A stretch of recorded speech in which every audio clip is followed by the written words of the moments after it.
Différents faits divers nous interpellent et nous incitent à la réflexion. Ils annoncent un événement imminent et d'une grande importance. Mais comment l'analyser? En écoutant Jean-Claude qui, à la lumière de la Bible, t'accompagnera et te permettra d'être prête, d'être prêt pour le retour de Jésus. Note que les éditions spéciales sont disponibles sur YouTube. Quelle est la réponse 2? Le 2, c'est le chiffre. Je te salue fraternellement en Jésus-Christ, le Sauveur du monde. C'est Jean-Claude qui partage avec toi cette nouvelle série qui s'intitule « Découvrir la vérité ». C'est encore avec beaucoup de joie que nous te saluons, Marco et Jean-Claude, car c'est un privilège pour nous de te présenter la parole de l'Éternel des armées. Dans cette nouvelle série, Découvrir la vérité, Dieu nous a inspirés afin de te présenter l'histoire de la race humaine. Et à travers les différents jours qui nous restent à enregistrer, nous te présenterons la véritable solution qui ne se trouve qu'en Jésus de Nazareth. Et ensuite, nous te parlerons de son retour prochain. Aujourd'hui, nous voyons si je dois être privé. Juste avant, prions. Merci Seigneur pour la parole. Cette parole qui aujourd'hui est accessible à tous. Par le passé, il était difficile de la voir.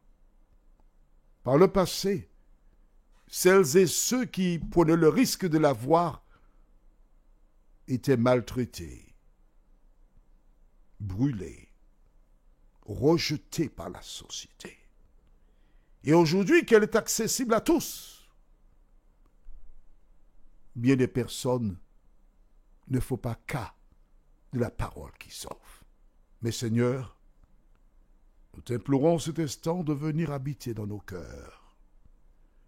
Nous te demandons cet instant de nous accompagner afin que nous soyons en mesure de la serrer dans nos cœurs.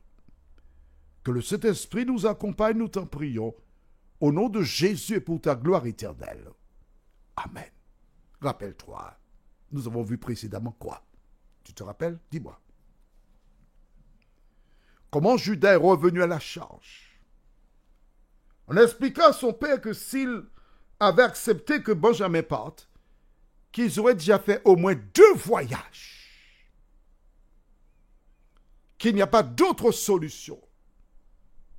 Mais en cet instant, je voudrais te dire que par rapport au problème du péché, par rapport aux conséquences de ce dernier, par rapport à la violence qui monte, par rapport aux difficultés que des agriculteurs dans le monde de plus en plus rencontrent, par rapport à la violence, la seule solution que nous avons, c'est de voir Jésus apparaître dans le ciel afin de récupérer toutes celles et ceux qui ont placé en lui leur confiance. C'est là la seule solution. Es-tu prête? Es-tu prêt pour ce jour? Aujourd'hui, nous voyons donc si je dois être privé. Et nous lisons dans Genèse 43, versets 11 à 15. Tous les frères étaient là ils attendaient la décision de leur père. Nous lisons. Israël ou encore Jacob, comme je t'ai expliqué précédemment, leur père leur dit, puisqu'il le faut, faites ceci. Prenez dans vos sacs des meilleures productions du pays pour emporter un présent à cet homme. Un peu de baume, un peu de miel, des aromates, de la myrrhe, des pistaches et des amandes. Prenez avec vous de l'argent au double et remportez l'argent qu'on avait mis à l'entrée de vos sacs. Peut-être était-ce une erreur. Prenez votre frère et levez-vous. Retournez vers cet homme. Que le Dieu Tout-Puissant vous fasse trouver grâce devant cet homme et qu'il fasse revenir avec vous votre autre frère et Benjamin. Et moi, si je dois être privé de mes enfants, que j'en sois privé. Ils prirent le présent, ils prirent avec eux de l'argent au double, ainsi que Benjamin. Ils se levèrent, descendirent en Égypte et se présentèrent devant Joseph. Ah, ça fait longtemps que Benjamin n'avait pas laissé la tente où vivait son père.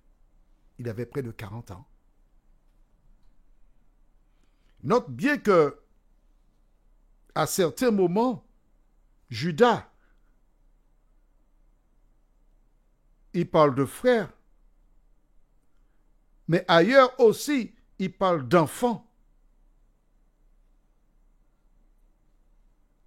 Et au verset 8, je relis avec toi.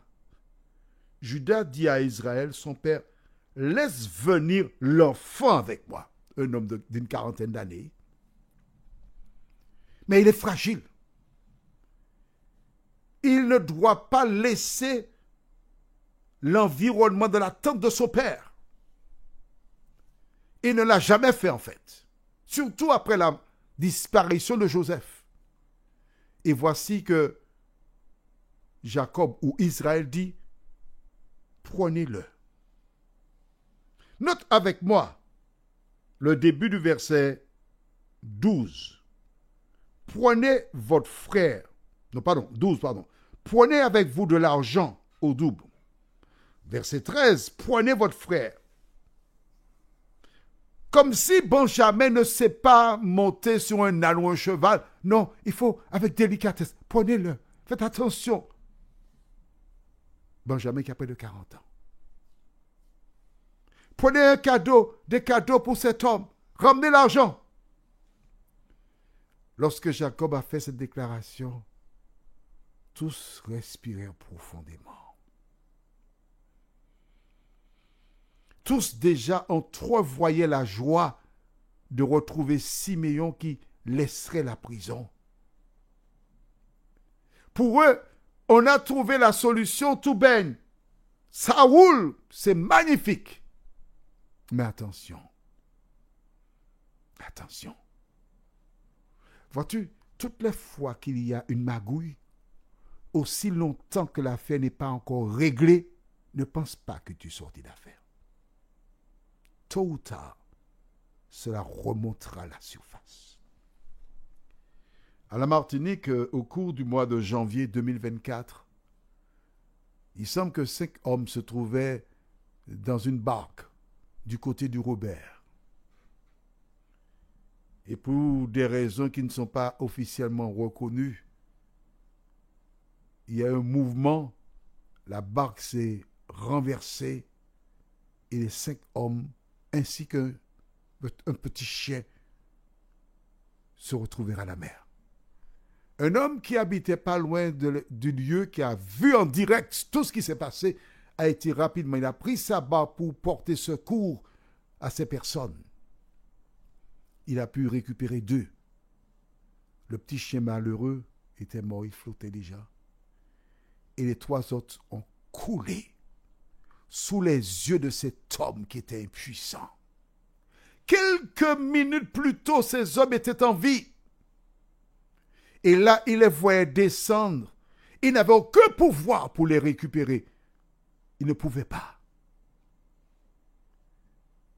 On fit des recherches pour retrouver les corps, mais en vain. Quelques jours, semaines plus tard, on a récupéré le même jour 2. Il manquait un 3e. Peu de jours plus tard, on l'a retrouvé. Mon ami, quel que soit ce que tu fais, tôt ou tard, les choses remontent à la surface.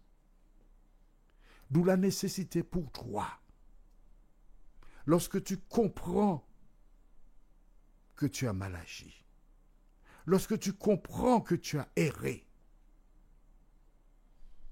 de faire la démarche afin de rechercher le pardon, afin de régler la situation, afin d'éviter que les choses ne dérapent et qu'elles ne soient plus à portée de la main.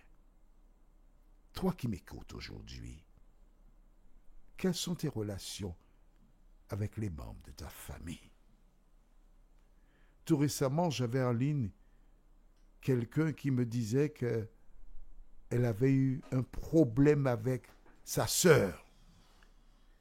Et elle a porté plainte contre sa sœur. Elles se sont retrouvées au tribunal. Enfants de même mère, même père. Et la sœur a été condamnée à 4 mois de prison. La question que je me pose, pourquoi nous ne pouvons pas trouver une solution? Pourquoi ne pas intervenir? Parce que d'autres membres de la famille étaient au courant, mais ils ont eu le même comportement des spectateurs de matchs de football qui s'assoient dans les tribunes avec le cornet de pistache, cacahuètes, et qui mangent les cacahuètes, qui regardent sans intervenir. Quel drame. Ces 2 sœurs qui ont des enfants. Ta maman a envoyé ma maman en prison. Prions. Seigneur, merci de nous éclairer. Merci de nous aider à comprendre que nous ne pouvons pas rester là et laisser faire. Que le Saint-Esprit nous utilise afin d'être des artisans de la paix. Nous t'avons prié au nom de Jésus et pour ta gloire éternelle. Amen.